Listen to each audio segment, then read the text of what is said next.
Plus ये भी check करिए कि वो कॉम्पिटेंट है कि नहीं है। ऐसा तो नहीं कोई प्राइवेट लिमिटेड कंपनी वहां से एक्चुअल रिपोर्ट बनवा के ले लिया, उस कंपनी के अंदर एक्चुअल कोई है ही नहीं, जो साइन कर रहा है वो कॉम्पिटेंट नहीं है साइन करने के लिए, उसका एक्सपीरियंस ही नहीं है।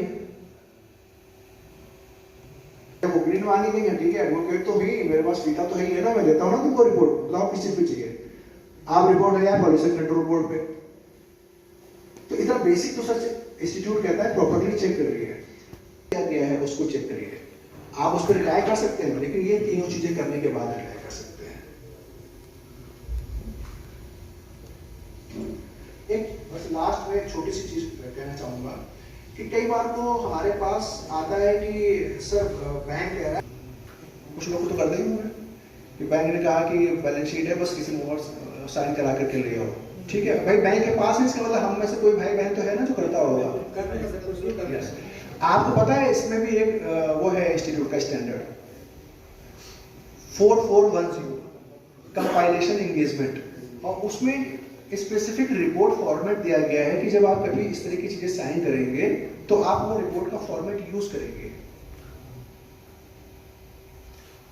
एक इंपॉर्टेंट बात बता दूं मैं आपको यहाँ पर, अगर आप किसी को कंपाइलेशन का सर्टिफिकेट देते हैं, है ना, फिर आप उसका स्टेटरी ऑडिट नहीं कर सकते, उसका टैक्स ऑडिट नहीं कर सकते, उसको और कोई एश्योरेंस का सर्टिफिकेट नहीं दे सकते, लेकिन अनफॉर्चुनेटली या unknowingly we are doing it, कि हम जब बीच में कोई आता है कंपाइलेशन भी साइन कर देते हैं, उसके बाद उसका ऑडिट भी कर देते हैं।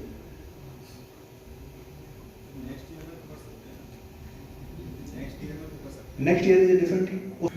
ऐसा नहीं हो सकता कि कंपाइलेशन भी साइन किया आपने 22-23 में, कोई किसी महीने में कर दिया, किसी पीरियड का कर दिया, कुछ कर दिया, और फिर उससे आपका ऑडिट भी करने लगे, बिल्कुल गलत है।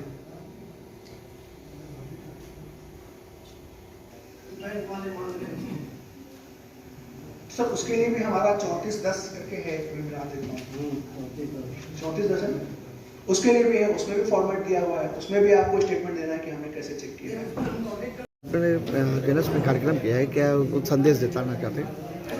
बेसिकली जो मिर्ज़ापुर का सिटी सर्किल है, इसने प्रोग्राम MSME और स्टैंडर्ड और GST में किया हुआ है। इसका पर्पज़ ये है कि चूँकि मिर्ज़ापुर में बहुत सारी MSME एंटिटीज़ हैं जो अभी जो है जो गवर्नमेंट के प्रोविजंस हैं, जो गवर्नमेंट की स्कीम्स हैं, उनका बेनिफिट नहीं ले पा रही हैं।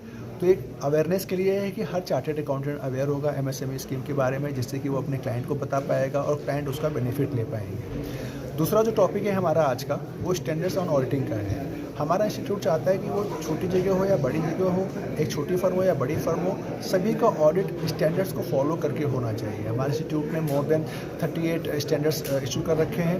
उन स्टैंडर्ड्स को सारे मेंबर्स को फॉलो करना है और उनके हिसाब से ही कोई सर्टिफिकेट या ऑडिट की रिपोर्ट अपनी बनानी है। तो उसके बारे में अवेयरनेस फैलानी है। उसका पर्पज़ ये है कि आज जितने भी मेंबर्स आए हैं उनको बताना है किस तरह से ऑडिट करना है और किस तरह से अपनी रिपोर्ट देनी है। इसी तरह से तीसरा है हमारा GST 9 और GST 9C पे, तो उसका पर्पज़ ये है कि किस तरह से अपना GST 9 और 9C प्रिपेयर करें, क्या क्या प्रॉब्लम्स आएगी उसमें मेंबर्स को पहले से अवेयर करना है, जिससे कि मेंबर एक क्वालिटी सर्विसेज अपने क्लाइंट को दे पाए। ये है आज की जो है कॉन्फ्रेंस का पर्पज़। मैं CA अभिषेक पांडे हूँ, रीजनल काउंसिल मेंबर हूँ और CIRC का मेंबर हूँ। CIRC में हमारी 7 स्टेट्स आती हैं, उसमें से हेड ऑफिस उसका जो है कानपुर में है, उसका मेंबर हूँ मैं। ठीक।